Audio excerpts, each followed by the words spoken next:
jump into this like we do every week or every other week. Welcome to another episode of the Bladeology podcast. I'm your host, Jeremiah Burbank from pbk.com. I'm here with my co-host, Mr. Nicholas Chuprin of NCC Knives. Of NCC Knives. How you doing, Nick? Good. Good. And we are here with our ever-present third co-host, Mr. Chuck Gadradis. Chuck, how you doing? I'm doing well, thank you. Happy to be here. All right. Always happy to have you. We're going to do a catch-up show this week. I went to Nashville for the Nashville Custom Knife Show, put on by 50/50 Productions, which I sponsor, which is awesome. And we're going to cover some show stuff, and we're going to go over some topics of conversation I had at the show with makers. I'm going to bring those topics to this table with these two makers, and we're going to do some catch-up on some shows that these guys are going to at the tail end. So Nashville was this past weekend. It was a bit of a downturn than normal. Attendance was a little lower. We've been seeing this trend, semi-trend. However, the California show the week before was very well attended. I definitely think the promotional strategies of the two companies are a bit different. Though having spoke to the show promoters and other people at the show who are also show sponsors, we discussed a rigorous and new advertising campaign for next year because no one wants the Nashville show to go away. It's a great town to go to Nashville, hang out, see everybody. Though at this show, at the last couple shows, like at USN and whatnot, did see a lot of dealer tables. A lot of dealers, a lot of like smaller collectors doing the whole like I'm selling my collection thing / I'm doing this for an exhibitor badge, I think. There was two interesting attendees, however, that were of note. Greg Medford was there at a table just himself, riding solo, which is pretty cool. Always fun to see Greg. Very interesting human being with vibrant opinions. So there's definitely, I think that's a little bit of a sign of the market right there. If Greg's going to shows again, because I'm pretty sure a couple of years ago he sort of swore off any other show but Blade Show, and Mr. Ernest Emerson was there with his son Lucas. So we had Emerson Custom Knives and Emerson Archetype. So if you are unfamiliar or did not hear, Emerson's son Lucas Emerson is now into knife making and making very Emerson-like knives, as you might imagine, the sort of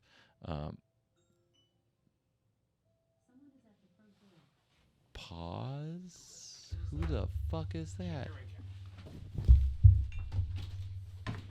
Are you constantly wandering around trying to figure out what steel to purchase, who to purchase it from, who do I get water jetting from, who do I get the steel surface ground from?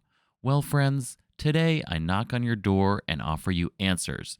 The New Jersey Steel Baron, located at NewJerseySteelBaron.com, has all of your steel and steel needs, including the very rare Hitachi Aogami blue paper and the Hitachi Shirogami white paper, along with stainless steel, tool steel, CPM steel, Hitachi steel, laminate steel, squares and rounds, powder steel, handle material, steel bundles, and apparel. Yes, that's right, swag. Go check it out. Tell them the boys from the podcast sent you. Get everything you need, including waterjet and surface ground steel, delivered to your house from one supplier, the New Jersey Steel Baron. They're in New Jersey. They got a lot of steel, and they're super, super psyched about it and willing to help you with your steel needs. NewJerseySteelBaron.com. Okay, we're back. The Ring doorbell went off. Turns out it was late night Amazon delivery. It's always something recording these episodes. Sketchy as hell. That was pretty sketchy. So yeah, the Emerson Archetype was there. Lucas seems like a good kid. Didn't really get to talk to him. Handled the knives at USN. They're still very much those knives from USN. They're still very much Emerson's in all the good ways, all the bad ways. I'm okay with saying the fit and finish is probably a little spicier than a regular Emerson. The kukri blade he does is, I like it. I think it's cool. It's got a very stylistic appeal. How much do they cost in Nashville? about the same thing as the USN. They might have gone up a little bit. Because at USN they were $300. So it's like that price was crazy for what it was, even if it wasn't Emerson. Like just as a custom knife for $300. Oh yeah, no, I wouldn't like if you asked me to help you move and you were like, give me $300, I'd be like, you can go to hell. Like, I'm not doing that. I'm not doing that for $300. But no, it's $300. The secondary on them was instantly like a lot. Pretty much exactly 10x. Yeah, I mean, I think there's a lot to unpack there with the whole Emerson thing for whatever. But those were there were two attendees to that show, which will either give that show an edge for the future if those people do come back, and also a similar sign of the times as far as Emerson owns the USN show, so to see him coming outside of that is not only indicative of perhaps the fall of USN, which we sort of, again, I don't want to start a bank run, but like last year was that was clear that was happening. So Emerson may be looking to get out there with Lucas and find a new show for him, which would make a lot of sense. Nashville's a good place for that. I got to say, as far as an attendee, Ernie was on Instagram pushing it hard, and I appreciate that. As far as, a show sponsor, seeing somebody who's attending the show, posting videos on a regular basis. Emerson has a very large following, so to try to get his fans and collectors out there, I think is great. But seeing him and Greg there definitely were, a sign of the times. People are trying to expand their market. People are getting out there and realizing it's important to go to shows, to connect with the customer basis, either, old or new, try to get new customers in there. So that was cool to see those guys at the show. I entered the lottery. For the record, I am officially going to say I don't exactly know the table price. I did enter the lotteries, but I walked away after I was not pulled, so I was unaware of the transactory process. John did win. Of course. And that other guy, the nice guy, Christian, he won the he's a real short photographer dude. He's got the beard and the blonde hair. You see him. He's at all the shows. He's very cool. He won the Microtech lottery and he won the Emerson lottery back to back. Microtech was lotterying off a show special Hellhound Ultratech. But overall the show was, it was not that well attended, but I feel like it was a positive show for people who were going to have a good show anyway. Kirby was there, sold out, obviously. Bob was there, pretty much sold out. Bob's knives were first come, first serve. I grabbed an Ultim one, sort of like a, I don't know, spike-ish grind ATCF kind of thing. I liked it. It was cool. I grabbed some Jersey Devils from him, the collaboration with Brian Fellholter and himself. Bastinelli was there. Grabbed some sort of far-out scythes, full-serrated scythes from him. That was neat. Overall, I would say it was a good show, but the thing I wanted to definitely go over of the show was the conversation I had with a couple of the knife makers. I'm a knife dealer, and they were wanting to know if I thought the market was changing from flippers into thumb studs. Chuck, you and I had talked about this previously, and I told Bob, who was one of the people that asked me, I told him I think that thumb studs are making a comeback, and I think flippers are sort of on their way out-ish. And I know you had been building more thumb studs lately. Correct. And not just single thumb studs, but dual thumb studs, because everybody likes to be able to do that Spyderco finger flick with a thumb stud. Because if it's only on one side, you can't do that. Right. But I've kind of seen this trend happening again, coming back to the forefront, whereas flippers are not as popular and more makers are going back to doing thumb studs. I think thumb studs are a good look. I like them. They're clean. I don't necessarily love the giant thing sticking out of the back. The pocket pecker there, as I think Brian used to call them. I think the thumb studs look great. It's a very knife-looking thing. Even if you're not that familiar with knives, people are used to seeing a thumb stud there, either a stud or a hole. Nick, you've been building flippers for a while. Then you did some thumb stud BBMs. I was doing thumb studs and thumb holes for 4 years exclusively. I am ecstatic about going back to flippers. I prefer flippers. I do a much better mechanism to flippers. Okay. Just like flippers overall in my personal carry and what I make. So I'm excited to go back to flippers, even though it's 4 years of no flippers.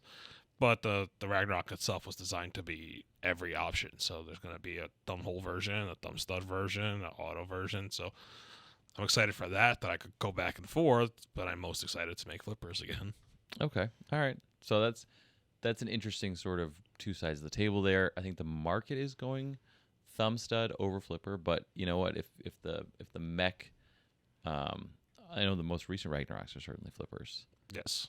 So it'll be V1s are flippers. The V4s to 6s are thumb studs. it'll be cool to see that knife sort of span all the mechanisms. Yeah. No. What else was good this show? Jen Lint of JKK Customs. Jen was there. John's friend. She's a younger maker. I don't remember her last name at the moment, but she's very active in the Ancient City Continental. Hung out with her and John at the show, and bridged the Ancient City Continental gap on Facebook. It's a very popular, I would say up and coming, but I think it's always kind of been in the up and coming stage. We might be at the up part, unless at the coming part. However, David Meyer was there, who's now working for Microtech. He has officially signed the paperwork. He's a Microtech employee. David and John are the owners / creators of the Ancient City Continental. Right now, it's essentially a very, very influential, well-attended, well-moderated Facebook group, though TAC, as they call it, TACC, if you're unfamiliar, does also have a website, which is sort of a forums-based bidding website that they're developing, and they're very active. Makers who are very active on Facebook do well in there, and Jen happens to be a young female knife maker who has been working with John. She was splitting the table, and she did well at the show. And I saw David there, so it was neat to sort of see the effects of the Facebook group that I'm familiar with, the Ancient City, in real life. Yeah, I'm a member of the group, and it's very well moderated. Like, they don't let you post any crap. There's no beefs allowed between people. They moderate it very well. It seems to work. It's very active. Like my newsfeed is almost constantly like Ancient City stuff, and like no one yelling about price or posting buttholes if that's not your thing, as they do in some of the Microtech groups.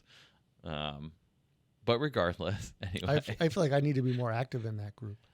It seems to people do really well in there. Yeah, I was thinking that too. I was talking to him about it earlier. I was like, mainly with the whole, I guess that's the next thing on the topic is the whole Instagram debacle of this weekend.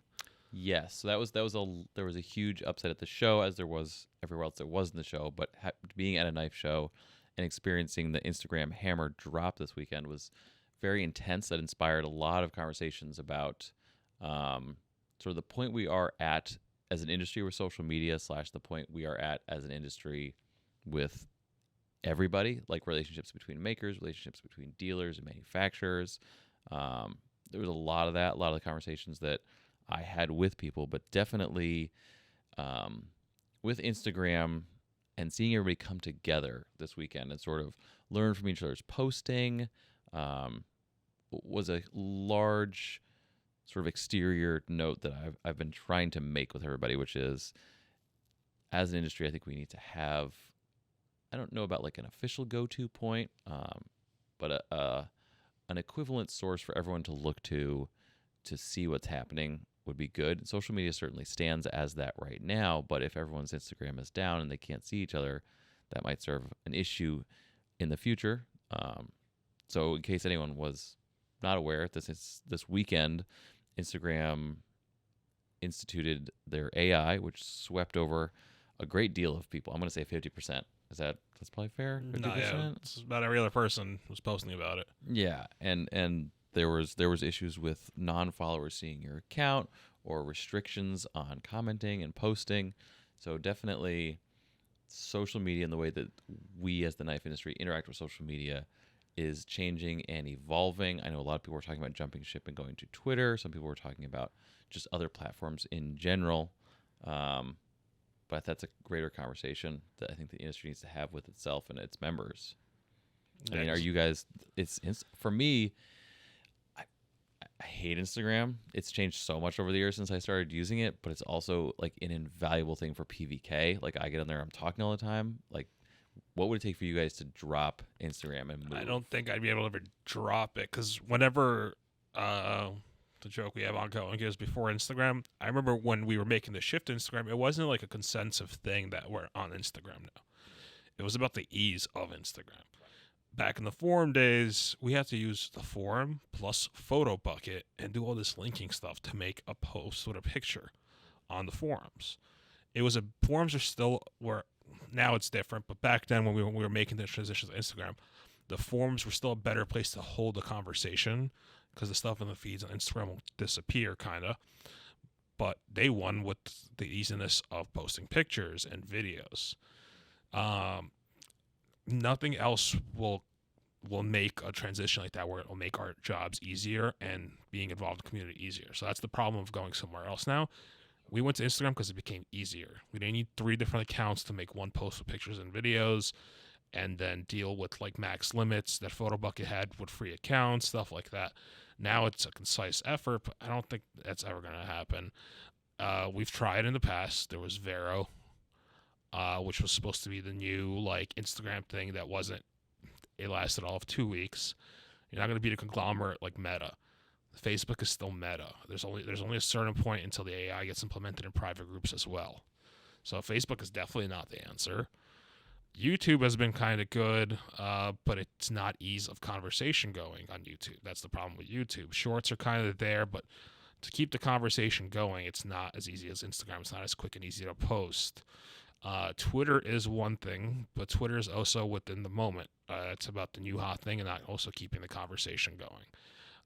But again, it's not like, oh, we're all dropping this to go here, especially Twitter's too unstable because they're going through, let's say, a metamorphosis. They're changing on a weekly basis.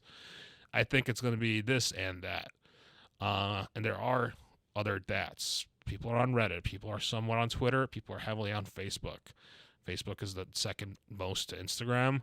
It's more of a private, it's more of an intimate thing because there's private, it's like groups and private sectors to it where you have to go through a vetting process, but it's still the same owners, so it's the same policies. Yeah, AI affects all that greatly. Like we were having that discussion with TAC is one of the reasons it's so well regulated. Unfortunately, is part of it is it's so well regulated so the group doesn't get shut down because groups were getting shut down left and right in the last month on Facebook. And I think Twitter's going to have the same problem. I think YouTube is also, I think they're all going to have this problem we just experienced this weekend because it's AI. How does AI work? They implement it. They don't think of every solution. They think of, at best, maybe 20% of its problems. And like we banded together this weekend, everyone was like, don't just deal with it, appeal it. We've all realized it was an AI situation, so we had to appeal it. So we were part of the AI's learning thing. People were reviewing the content. They're like, oh, this is not weapons. It's weapons, but it's art. So that's how we got through it. But who's to say that they do an update on another version of AI in 2 weeks and this doesn't happen again? It's probably going to happen a couple times in the next few months, in my opinion. Every time they update the AI with different keywords, they can't think of everything at once. It's going to be this constant thing of where we have to teach the AI. Could be wrong, but that's kind of what happened now. They make adjustments to it. There's going to be in every industry. I think we're going to have the same issue with Twitter. We're going to have the same issue with Facebook, with YouTube. And it's going to be a process over the next few months in different medias that we use as they all implement AI to vet their content. Because even Twitter, it's like, oh, it's free. They still vet content. They just have different policies. Twitter doesn't really vet content. Like, there's full penetration on Twitter. They don't vet like, sexual content Twitter as much, is but like political, they do. And well, on Twitter, you also have to be verified now, and some people have to pay. Instagram's like that too. I tried to get verified 2 weeks ago because I thought it would make all this a lot easier, and I didn't pass the test because I don't have any pictures of myself on there. But they didn't actually say why. They just like I didn't pass the verification process. I don't know, and I'm not. I hear what you're saying about the AI. What I hear is AI is the problem, and that's cool. Like I'm totally on the board. AI is eventually going to be a problem. I don't think that. I hear what you're saying. You're saying two things. You're saying artificial intelligence, and what you're really saying is first market mover, which is something we experience all the time. First market mover is usually the most popular thing and the hardest thing to ever get away from. Well, the advantage of Instagram is that depending on how many followers you have, every time you post a picture, you're marketing directly to your customers, to people who are following you. They don't have to try to find you. Like before Instagram, when everybody had a website, you would have to go into a search engine and put in the maker's last name and search and find them. Now you're marketing yourself directly to people. Even then, I think that's changed. Like, I've been posting on a daily basis stories and posts, and I was talking to another knife maker, Edison, and he's like, I know you're posting. I haven't seen one of your posts in like 2 months. And even with me, like I'll be like, I'll see someone post. I'm like, oh, I haven't seen them in a while, and I'll click on their feed. And I'm like, I didn't see these last 10 posts. So even then, it's curated to people you see more or like. And I'm very unbiased on my Instagram because I thought that'll help. Like I don't like a single photo. So I try not to curate my Instagram. I thought that'll help, but that does not. No. So the way that Instagram works, in case any of you did not know this, but I feel like you did, it has nothing to do with likes. It has nothing to do with interactions. It has nothing to do with hashtags. The artificial intelligence is watching you watch your phone. I know you know that because everyone's feed is just boobs, whether or not you say it is or not. I know it's boobs. It's boobs. Mine's still boobs, and I unfollowed all of them. No, it's in my Explore page. Like my whole Explore. So right. So if you're in your Explore, let's just say you're on Instagram, your Explore page, it sees how you scroll. It sees the speed that you're scrolling. It knows the average height of where your eyes are on your phone. Your camera is watching you watch it. It knows. Like I know that we're all very comfortable with these things, but you must know that they're basically designed to watch you watch it and feed off of it. So if you click something and you watch it for a sec, it determines all of these things. If you watch a reel, it sees how long you watch the reel. If you sweep up, the reel's a quarter done. Whatever that was, probably less interesting than the thing you watched 4 times. Or if you click a post and don't like it and that's boobs, well, you can watch your feed update. Your feed will update almost momentarily, or close Instagram and reopen it and it will update. So even if you're only following knife content, but you're really boobs, then the boobs are going to take over the knife content. Boobs and watches. Yeah, right. Well, whatever it is, obviously. I mean, I know that your Instagram feeds are just filled with boobs. It's not you guys. I mean, I'm talking about everyone listening. Wait till the AI becomes self-aware. Wait till the AI has boobs. Like Skynet. Yeah, so we'll see. I think we're going to see more diversity of platforms here shortly. I think everyone's going to start seeing it. I see people are like, "Oh, go follow me on Twitter, go follow me there." But then the problem is when you have diversity in one person posting on 5 different. I struggle with this using something other than Instagram. It's like, do I just recycle the content everywhere? Sure. Do I try to figure out content specific in certain places? I think that's what most people do right now with Facebook. People have those accounts linked, and they're essentially just posting to one platform, and it pushes it to the other platform. So whatever your favorite platform is, you can use that. But I actually think that we're going to see – I think that we will see a new social media in the next few years here. I think that as the human race evolves and we have lots of regulations and we have these Google antitrust suits and we have the hyper-aware public – being more aware of what these social media platforms are doing, which is basically targeting everybody, and especially TikTok definitely targets just kids directly, which is really debatable. And then you have the TikTok thing where it's a lot less regulated because it's run by a communist country. It's run by China. So then you have very little regulations on a platform. So it'll be interesting to see what we come up with. But the point would be, like you said, or like I started out with, that I think it's crucial because of what we experienced this weekend to have some other form or some other communication social media type that is for our industry so we can figure out what's happening. Like industry specific. That's what I would dream of. The problem is you get not a social media for our industry. I'm talking about any kind of point of interest for our industry, like a website or a blog or a mouthpiece or some sort of. I'm still developing this. I don't really want to get too much. They've tried knife specific. No, I remember. I remember there's Knifestagram and something else, but again, those are all just. I forget the exact software term, but they're plates basically. You get the software. They can do auction websites as well. Mm-hmm. You basically lease the software, and it's just an Instagram-based software, and you can do whatever you want, like Truckstagram or Riflestagram. But you don't get outside feed that way. No, that's the nice thing about social media is the idea is, or the concept is, you have somebody, a customer or a collector, stumble upon your work through something. So we'll see. That's a developing thing. The coolest thing I see with that is the different industries melding. Like, for example, Timascus is the knife industry. It started in the knife industry. It was a knife industry thing, but You see Timeascus on high-end watches, on high-end jewelry these days. Like, you see it on all sorts of things. Right. And it just melds because these industries start to melt together. The hobbies melt together, the hashtags do, and you start seeing stuff that comes in from other industries. Same thing for knives.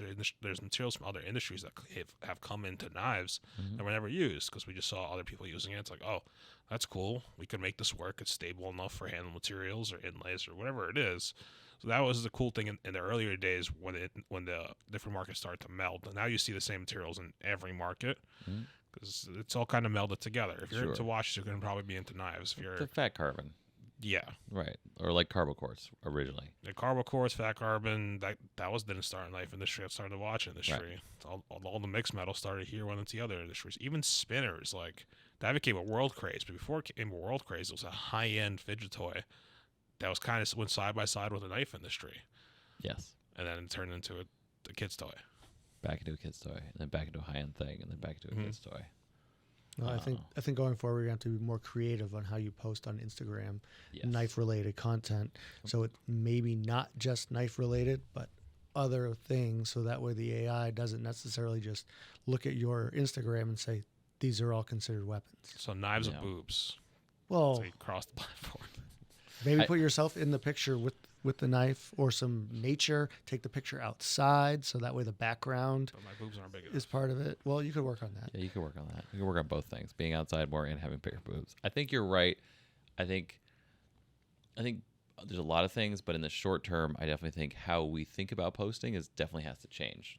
Definitely having more people in the picture or some composition of the image or background or foreground definitely needs to be changed to sort of placate some sort of digital artificial intelligent overlord. Levon did a post this morning on Instagram and on Facebook about this topic, and he said basically the first picture that you post, don't have that be a knife.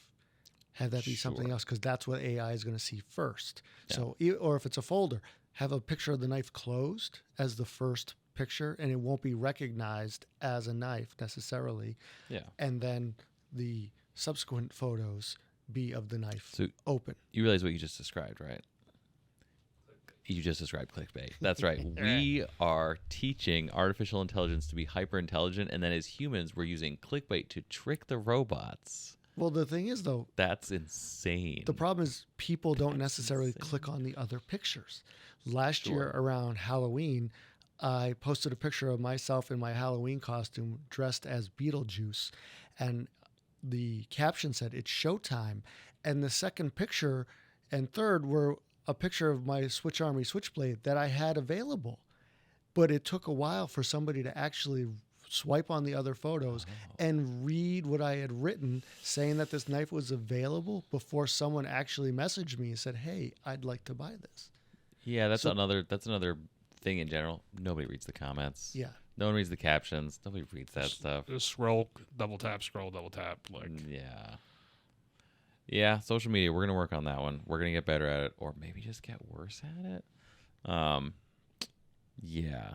So the social media thing is interesting. The shows Well, it's going to affect shows. It's going to affect showing what people are bringing to shows. Yeah. And affect shows being able to promote themselves on social media. It's all very interconnected. That's the thing. Yeah. That's the thing. So we're gonna have to see how that develops. A point moving forward. A point in fact, if you hadn't known, unfortunately we lost somebody this past week. Grant Hawk passed away. Half the team of G&G Hawk Knives. Grant was Gavin's dad, and co-creator of the Deadlock. I believe the Deadlock was actually mostly Grant's patent. However, the company was soldier forward.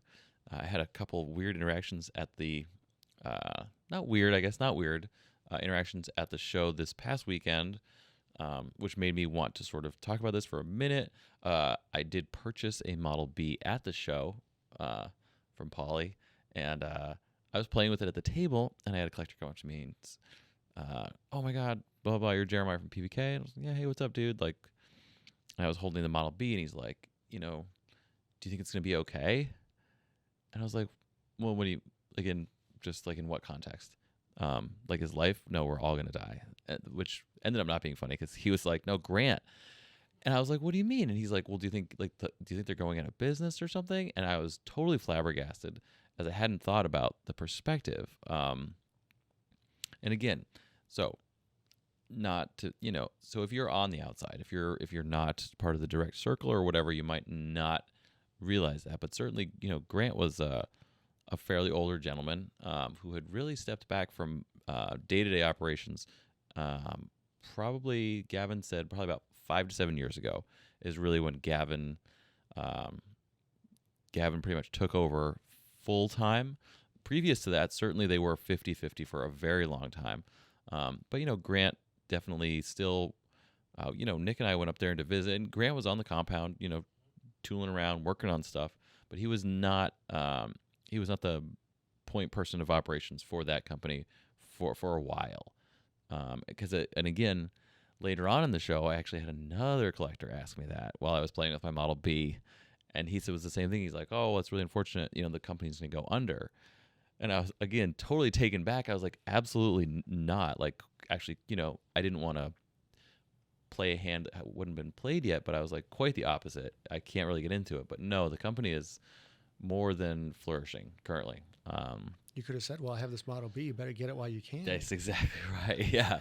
No, but yeah, it's definitely the perception, if there was any perception, that company is fine. While the passing of Grant is very sad, a true inventor and interesting fellow, the company is totally fine. I have a video that I want to link in the show notes, which is a clip that they edited together for Grant's memorial that just happened on Saturday. When the video played at the memorial, and Gavin said, "Yeah, feel free to send it to people." So I'll post that in the show notes. But again, just it's very sad to hear Grant's passing, but certainly the company's doing good. They're going to go forward. In case you were wondering, I don't think that'll affect the market at all. If anything, I think it might. No, I think they'll be okay. Yeah, I think they'll be okay. We had Gavin on earlier this year. They are cooking up for some very interesting stuff coming into the new year, into 2024. So that's mostly it for me. Nick, we're talking about your Ragnarok earlier. Let's loop back into that. So you actually did a drop today, did you not? Yeah, so I did a drop. Metal Complex dropped a full review of the Ragnarok V1 today. So I did a coinciding drop with it. So there's some knives. So there will be some knives available on the site for the influx of traffic from his video. Did a really good 26-minute video about the Ragnarok. I actually watched it twice because I was very happy with it. And because I've been running a pre-order for the Ragnaroks, but I figured some people don't like the pre-order process. They like to just see something they like to purchase it. We'll be changing the way I do pre-orders in the future. I've ran them like this for years. The only difference was the knives are already locking at detenting, so the turnaround time was about 2 weeks instead of 2 months for the first ones. So it's nicer for quicker turnaround time, but it makes the handles limited. Gets the guys a little bit more. It's a little more confusing because there's more rules to the pre-order just with the amount of options. So going back to the drawing board for the next one, seeing how I'm going to run that again. Might go back to the old system. We'll see. But that was good. The video's great. If you guys want to check it out, go to Metal Complex's YouTube channel, and it was uploaded today, so it should be somewhere there on the top. I know he does do quite a bit of uploading. I've noticed about 2 videos a day. He's pretty active on there. But yeah, it was a great video. I think he's dropping another video tomorrow for the Comrade. Little Cali Legal Auto I do with Nick Menevade. Oh, that'll be cool. All right. Yep. I didn't think about that. But yeah, right now we're running the V1s. Here into the new year, we'll be running most likely the V2 and maybe a V4, which is a thumb stud version of the Harpoon, and some different steels. Okay. That's what's going on in the shop at the moment. So now is the V2 you're running V2 is still a flipper, but it's a Bowie shape. Bowie shape instead flipper? of a Harpoon Okay. Tanto. So it's a much slimmer blade shape, much more aggressive, pointier tip. I prefer the look of the V1 just because it's a bigger blade, so the handle blade ratio looks a lot better than a V2 would, but it's to each their own. That was the whole point of the Ragnarok concept, as I could just do different designs as I go. That as I run them, the handles will pretty much be the same shape, but the blades will change, the mechanisms will change. So there's a V3, which is another flipper. Probably hold that off for a bit, but go with another blade shape with a flipper, and then do most likely a thumb stud. do a hole later on. I don't want to run them all at once. I want to batch them out. Just so, again, if I ran them all at once for pre-orders, it'll be even more complicated. So we're going to isolate the blades per pre-order. And that makes sense. The V1 is like your more recognizable blade. That's like the Poon Tanto. That's the whole reason I got into knife Poon. making. So Yeah. it's my favorite. I do like the look of it with the thumb stud, just because flippers do mess with the lines. But I love it to have no thumb stud or no flipper, and there's only one way to do that. That's button lock, which is like in the V series as well. It's in there somewhere. Yes. A Punto? Punto? Topoon? Topoon? Topoon. Topoon. That's exciting. Okay, that's cool. Do you have any idea what? So you just ran Nitro V for these? Are you thinking about anything for the V2s? Well, the V2s, I already cut some of those until the mill broke, so I have to cut some more once the mill is fixed. Hopefully next week and a half. Those are all in Magna Cut. Okay. I made a couple V2s in Nitro V. Those were all a failure because it is a much slimmer, thinner tip. They all warped. Magna Cut is even worse, so I am ecstatic to heat treat those. So the next batches will be in Magna Cut. The following batches will probably never be in Magna Cut again because I don't really like it. I will probably post the whole video about when I finish the Magna Cut run and why I'm not using it again. That's another discussion for another video. Okay. I'm ecstatic for that. Spicy. I talked about it at the shows, and guys were asking me why I chose to do Magna Cuts just for the shows and why I would choose not to do more. They'll see. It's something I probably get a lot of backlash for, but more knife makers I talk to, more and more don't like it. I actually don't know any knife makers that truly like it. Everyone doesn't like it. And people who use it that I've spoke to also are just like a lot of mixed results on it. So I think it's a lot of hype, but not as much outcome versus other steels on the market, which are easier to work with, but result in a much better finished product. Yeah, I think, I would refer to Chuck on knife steel preference, seeing as you've certainly dealt with a lot more of them over the years. But I mean, kind of depends on what you're doing with it. No, like end product. I think Magna Cut is a huge amount of hype, which is always hype. There's all these different hypes. With Magna Cut, there was M390. There was all the S series, S30V, S90V, S110V. I still think S30 is one of the best steels ever. It's just old, so it's not as in vogue, let's say. But versus usability, it is a little tough on tooling, but so is M390. Any of these high performance ones are, but it's not really about tooling. It's like warp and not performance. It's warp and consistency of use. But there's just some things about Magna Cut I just don't like. I'll talk about that in a separate situation. But I do think it'll be neat to check it out with what Spyderco is doing. I think that's probably the best fit for it. Spyderco's replacing their H1 steel with it on the recent batches on the salt lines. Oh, the salt is moving to Magna Cut? Yeah, so Magna Cut, it's because there's so much I believe chrome in it. Chrome rust. I forgot whatever's in it. I believe it's chrome. I could be wrong on that one. I don't have a spec sheet in front of me. But because it's so tough, I think it'll perform better than H1. I don't think it'll be as stain resistant as H1, but it'll make a much better usable steel than H1. H1 was good, but what makes it stain free makes it less viable as a knife steel. So that one's straight form over function for its use. But if you want to have something that's like H1 but a better edge, I think Magna Cut's a good fit for it. But for it to be the end all be all, the best all around, I don't think. I still think it's that's impossible. I still think it's the S series or the M390 stuff. The S series is great. Like the M390 stuff is great. I think Magna Cut the most the wild card as far as repeatability and process reliability. It's new. There's not enough testing to be done on it yet. Sure. Chuck, what are your experiences with Magna Cut? I've never used it. That's easy. Okay. Yeah. I stick with like CPM 154. Okay. That works. Yeah. And there's a good, the reason why you guys work so well for this is because what you do is completely different. Like Nick is a full-time CNC knife maker. You're a full-time handmade custom knife maker. And so end process, like, is anyone hard using a Switch Army Switchblade? Probably not. To be fair, is anyone hard using a Mark 1 or a Ragnarok? We saw one at Blade Show. So lately I've seen more of it I usually Okay. 1 to 2 every show. The That's one at pretty Blade Show good. was a unique one. That was dropped 30 feet on an oil rig and hit steel pipe, and that was That's CTS impressive. XHP though. Ah, That is the best deal ever. I'm surprised that they Yeah. didn't have more damage. But no, that Utah had 2 guys with user BBMs that were all scratched and beat up. But I just were Okay. pretty good on those. Those were Okay. Nitro V. scratched to beat up though.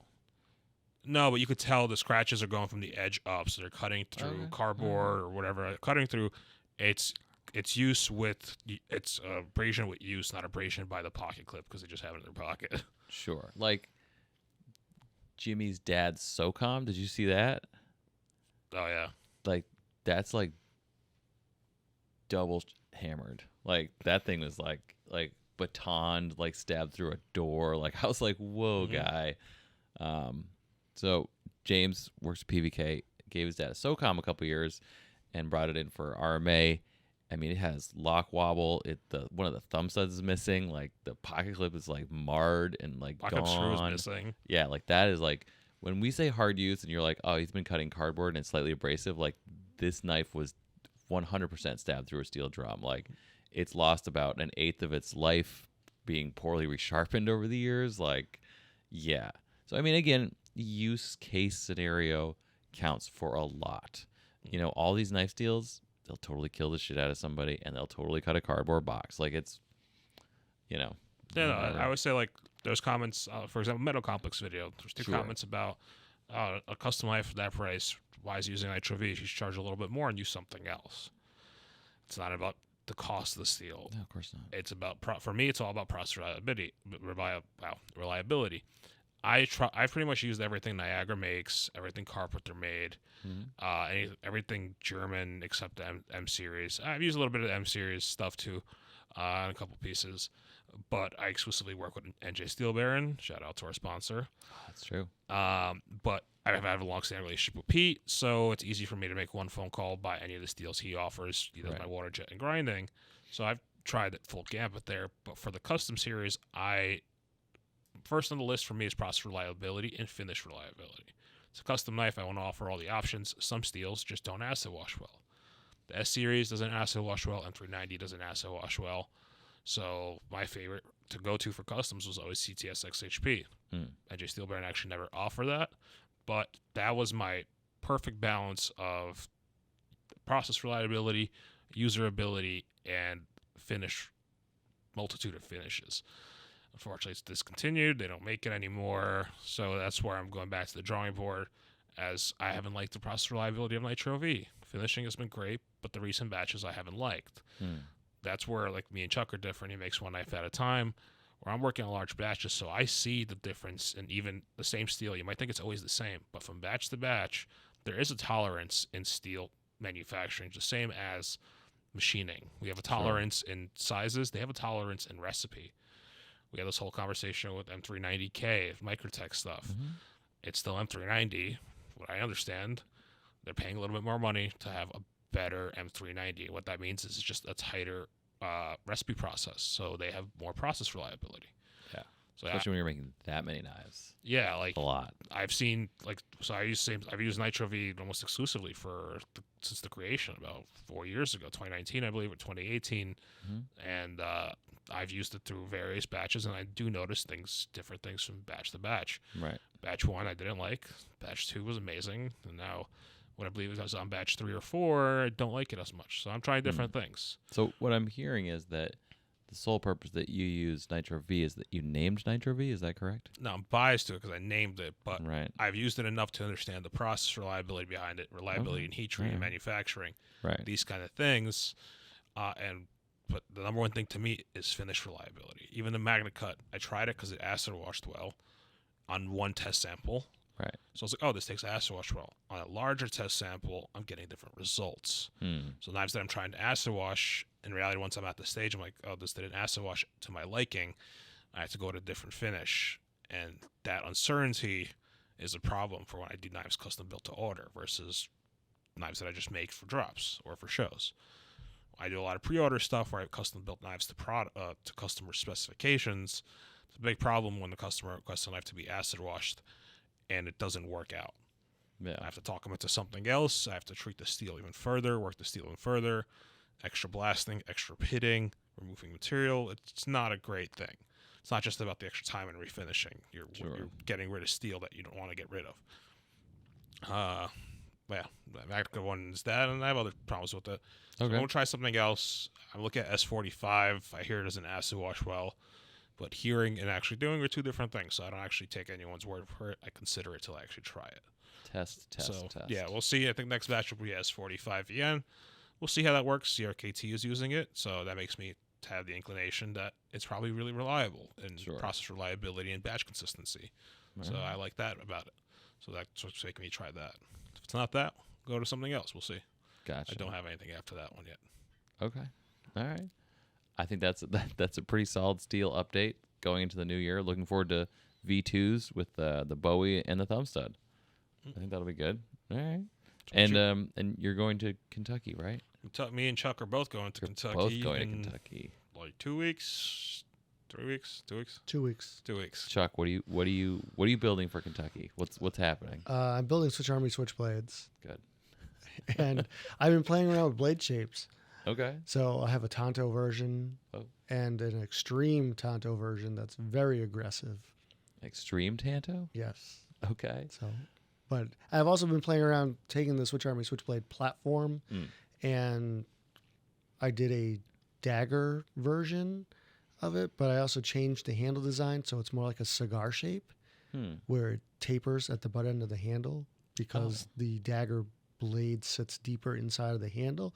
So I can finagle that, turn it into more of a stiletto design. Finagle the bagel, my guy. Yeah. I was thinking that, but I don't want to say it. That sounds great. Okay. So I've been playing around with some things like that. That's exciting. Okay. Well, that's cool to see development inside that platform. Like you created that platform, changed it up a little bit. When I was in Salt Lake City, a few people talked to me about making those and how if I'm enjoying making them. And the reality is I'm not really enjoying making them, but it's what everybody wants. Right. So it's one of those things I have to make what I know is going to sell, not what I hope is going to sell. Yeah. So I think playing around with blade shapes and modifying the platform to have some more creativity involved in that particular knife, it'll still look like a Switch Army switchblade from across the room, but it's going to have some slight differences, which makes it more exciting for me and keeps it more interesting for me. And I totally get it, because you were always a one-off guy until you hit the Switch Army platform, where it's like making the same thing over and over. Where I'm on the other spectrum, I make the same profile, I'll change what's in the profile, finish in myriad ways, machine handles differently, but even that hits a limit too. When you come to enjoying making something, I enjoyed making the BBM. But the last 2 years, I stopped. Made the BBM for 5 years. V2 had 4 years on it. But the last 2, that's what people wanted. I was going through the flows. I actually went into work and felt like I was going to work because I couldn't, there was no time to make something that was different. It was like, people want PBMs. I've ordered PBMs. I have to make this knife. And I hit that point where I was like, I am out of ideas. It's a really small handle. I can only machine it so many ways. I can only put so many holes into it, so many chamfers into it, whatever it is, and finish it so many ways. I buy different finishing materials all the time, but what does that change? It's a different sandblasting media. It's the same process to get just a different looking result. It's getting boring. So I totally get you, because I even hit that wall with my stuff too. And you were completely a one-off person prior. So I did one of the ones that looks like a cigar, had Damascus dagger style blade, carbon fiber scales with black gold lip pearl window frames. So I vented the scales, but it's also based on the Switch Army switchblade platform. So I had to figure out how to mill a pocket in a pocket to be able to have the inlay close enough to the surface of the handle to see it and still have room underneath the scale for the mechanism of the Switch Army switchblade. So it was a lot of planning, a lot of thinking, but it also made it exciting for me to figure it out and make it work. And now if I want to go ahead and do something similar in other models, I can do that. So you have your measurements of all the stack up. That's now. logical. Yeah. Inlays. I mean, is that an interesting enough divergence from the platform? Is doing inlays on the Switch Army switchblade? Yeah, because then it opens up more opportunity to different handle configurations, different colors. I mean, if you look at the actual Swiss Army website, there are thousands of configurations. They have, Alpine versions. They did the donut one, the Desert Warrior. Desert Warrior one. Yeah, I mean, there's just it becomes. You should do an limitless. Alex. Do a what? An Alex version. The aluminum checkered scales. Oh yeah, I'd like to do that. That'd be flat. I'd have to do a run So of them hard anodized. you can do G10, but just the chamfer mill, a little 45 degree, and just go to town. No, we could do a run of them. Yeah, I think I know a guy. He was like, "Yeah, run." No, we I can know do a guy it. who could do a run of We them. could do a run of those. That's doable. Okay, so that ties into another conversation I was having at the show, because someone recognized me. We were talking about autos versus manuals, and actually Bob wanted to also know if I thought it was potential yet in the market to have a super high-end art knife style automatic. I of course was just gonna say yes because I think it's possible because I think the OTF platform has certainly, obviously, the Harkins and the Marfiones have made some incredibly high-end ones. But Bob was specifically talking about side opener art level knives and whether or not they get the same attention that a manual folder would, say, at a Art Knife Invitational or a Friday Night Blade Affair or TKI. Where do you stand on that? I think that there aren't enough collectors that are educated on autos anymore, especially newer collectors, because autos were really popular late 90s into the early mid 2000s, and then they kind of slowed down when flippers became popular. Right. So everybody gravitated toward flippers, and there are less and less people building automatics now, especially custom automatics, and less people who actually know how to build custom automatics. So I think with all of these companies that are making production autos, it's introducing them to newer generations of collectors, but they don't necessarily know about the older automatics that paved the way for stuff now. I think one of the companies that builds higher end side opening autos besides Microtech is ProTech. Yeah. They do some high end engraved pieces, Yeah. pieces with mother of pearl inlaid buttons, Damascus blades. Those are definitely for collectors. They're not necessarily users. The higher end ones that they make. Oh yeah, those win collector awards at Blade Show every year, right? But like best investment collector piece is usually like a Godfather or a Godson with Bruce Shaw, Yeah. Damascus, and some sort of inlay. I think a lot of it is also maybe the public needs to be educated on the legality of carrying autos in states. I think there are 28 states or so now where autos There's are a lot of legal. them. Yeah. And people may not know that. It's funny. I've talked to people who autos are legal in their state and they did not know that. It's like, this is fine. Like, you can carry this in your state. And they're like, oh no, that's not true. And I'm like, yeah, no, it definitely is. I know. I've been to know. shows where I have my Switch Army switchblades out and people are not familiar with them or autos in general, where, I happily demonstrate how the knife operates, how it works, talk to them about it. But I don't think enough people know about automatics in general to have an auto be presented in a high-end knife show. It used to be, but not so much anymore. Hopefully we're gonna change that pretty soon here. With I think Rick with Blade Dunkerley Show. does occasionally bring autos to the AKI. Oh, They okay. are very, very fancy autos. Super fancy. Yeah. All right. Well, hopefully we can get that Blade Show award rolling here for best automatic production and custom that I was talking to Henry with. So hopefully in That Texas, would be fantastic. we can have the first award for that and get a little more on the map, and so people can be a little more familiar with that. That'd be great. Yeah, that would be great promotion in Blade Magazine, on their social media platforms, and just into the general public. Yeah. No, for sure. I'm into it. So what do you guys? We're headed into the Kentucky show. What are your guys' expectations? What are we thinking about? What are we looking for? What do ticket sales look like? What do booth sales look like? You're in secret maker chats. Usually, I know Tell for a us. fact all the tickets and hotel spots are sold out. They usually are instantly. Okay. Am I wrong this year? I'm pretty sure. Yeah. I don't think you're wrong. I think that the show has started to change, where the last 4 years it was more of a knife show. Well, let me take that back. Last year Was was the change? definitely the change, where it switched from being a knife show to a get together with knives.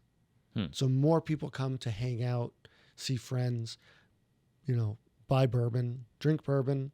They're doing a bourbon bottle, not pass around, exchange. Exchange. They're doing a bourbon bottle exchange. Interesting. Trade. You bring your bottles, I bring my bottles, And you can trade bourbons.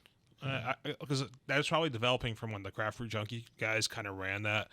They would all bring beer in exchange. Like, this is what you can only get in my town. What can you get only in your town? So it's probably the same thing with bourbon. Like, this is my local distillery, small batch, and you bring your local distillery stuff. Because alcohol, as some people might know or not know, it's really hard to make alcohol and sell to the entire state. You have to get licenses in each state, and usually it travels out state over state, and then that's where distributors come in to get it out further. So a lot of that stuff is local based. So I don't know. Based on the past few shows I've done, I won't say I'm apprehensive, but I'm looking forward to it. It's always a great show, but I'm not bringing as many knives as I normally would. Same. So that way there's less choices for people to make if Okay. they can't make up their mind. And Concise. yes, Okay. I mean, I feel like that's logical. I'm basically targeting and bringing what I know will sell. Gotcha. So right now I have 4 Switch Army switchblades and 2 little manual snub nose, the extra small ones that are your 5th watch pocket size. Okay. All right. Yeah, I'm bringing about 12. And then last year, because Rob was here to the lead up, we brought a lot. And we brought like 42 knives. Because Rob was here, we built a bunch of collab knives and brought them to the show. The year before that, I brought 20 and sold them all. But that year, would that be 2019? No, it would be 21. They did the show. They did the show in No, they did 21. That was great. There was a lot of dealers. I brought 20 and was like, that's a lot for the show. I don't think I'll sell it all. And I sold everything. I was right next to you, actually. That's one thing I've also seen is the decline in the number of dealers that come. I think that first 2021, all the dealers came and they all realized it's really hard to make money there because it's all lotto-based stuff. Correct. And to make the show worth it. And last year, there was almost no dealers. There was like 2, I believe. And then this year, we'll see. The show is changing. I remember it was very craft brew junkie based. So there's a lot of people coming for the get together and the hangout than to spend some money. And now last year I didn't see as many craft brew junkie events. Like usually there was a whole floor where they were running late into the night, and that didn't happen last year. They're still present at the show, just not as active. They're still as present. They're just not as present as they were before. People come and go in hobbies, I think. Yeah. Like a lot of the guys that I knew who got me to go to that show the first year were all craft brew junkie guys, and none of them are in either group anymore. Well, they had like the one guy that really got me to the show. He's not really a collector anymore, and then he stopped drinking beer because it was making him too fat. Yeah, Yeah. Okay. Josh is really like fit, and he's like, it's making him too fat, so he stopped drinking beer and stopped collecting altogether. Yeah. So he stopped drinking beer, and then that made him stop collecting because he like fell out of the community. Yeah.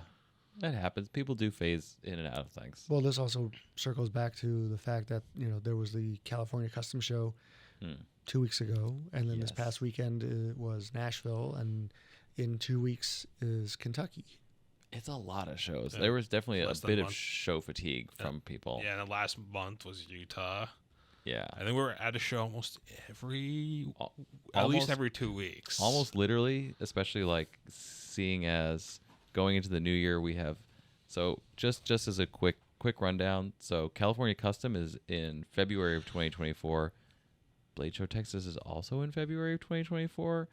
The New York Custom Knife Show, which is in Jersey, is March of 2024, and then we get a break for Blade Show, which is in June, and then Blade Show West, which is in September. There will be other shows in there, but they are unconfirmed as. I was say of that break this is 3 months. recording. I don't believe you. I'm like, Yeah. there has to be I something think there. in April there's Solvang. Oh, Solvang is in California. April, right? So shows that are unconfirmed would be the Lone Star Invitational in Texas, put on by the Tactile Turn Company and the Tactile Knife Company. The Maker Syndicate, which was put on the Oz Machine Company, famous for the Roosevelt. And the Pacific Northwest Custom Invitational, put on by Billy Cho and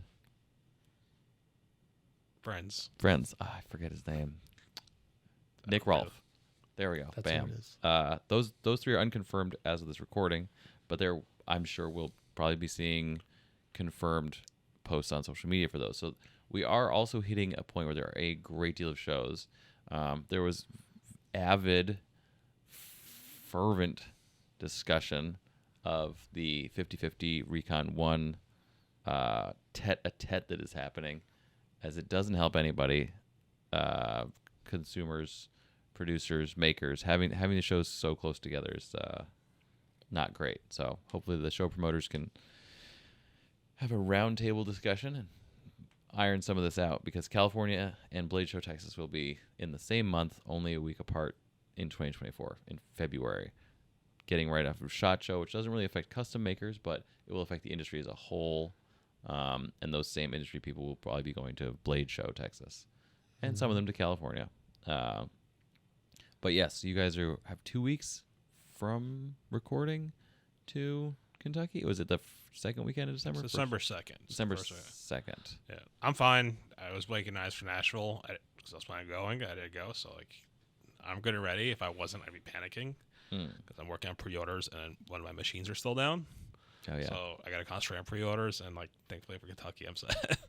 And I have a week or so to build knives before I have to ship everything. So Oh yeah. Flying. yeah. Yeah. So I have one that's almost done, and some blades that are in temper or just finished tempering, and you know. Run the gamut. Yeah, Get it maybe done. Thanksgiving will get in the way, but that's okay. That's all right. Thanksgiving week. So we're headed into the week end of Thanksgiving. I will hopefully have this up Wednesday or Thursday of this week, relatively. So we'll be up next week Yeah. after Thanksgiving. I'll get it out this week. Okay. Well, a lot of expectations heading I think into you should Kentucky. try to get it up before Thanksgiving so people have something to listen to if they want to get away from their families. Okay, that's fair. They can listen to us jam around about boobs and Instagram and social Yeah. media robots. Yes. All right. Look forward to the Kentucky show. I will not be going this year. I have not gone in the last 3 years. It's not because of dealer stuff. It's just because of other stuff. Though I think that there's an interesting point as far as dealers going to or not going to knife shows. Sometimes it helps. Sometimes it hinders. Whatever. So looking forward to that. You guys will be going. Everybody go to Kentucky. If you don't have a ticket, that's SOL for you. I know it is a well-attended show and a lot of fun. One of these days I will make it back there. And it'll be great. I'm thinking that's it, guys. Is there anything I'm missing? Nope. No, that's everything. All right. Well, that is another episode of the Bladeology podcast. Thank you so much for listening. Stay tuned for more exciting episodes that will be coming up hopefully before the end of the year. And if not, we'll be entering 2024 with fresh episodes. This is Jeremiah Burbank from PBK. I am signing off. Nick Chuprin of NCC Knives, and I'm signing off. Chuck Gudritis of Gudritis Knives, and I'm signing off. Thanks, everybody. See you next time. To find out more about myself, Jeremiah Burbank, you can email me about the podcast at bladeologypodcast@gmail.com or my work email info@pvk.com, or you can check out the website www.pvk.com. To find out more about my co-host, Nick Chuprin, you can find him on Instagram at NCC Knives or on his website, www.nccknives.com. You can also shoot him an email, contact@ncckknives.com. Chuck Gudritis can be found on Instagram at Gudritis Knives, which is GEDRAITIS. You can also find Chuck on Facebook with his Facebook group, Chuck Gudritis Handcrafted Knives, or shoot him an email at gudritisKnives@yahoo.com.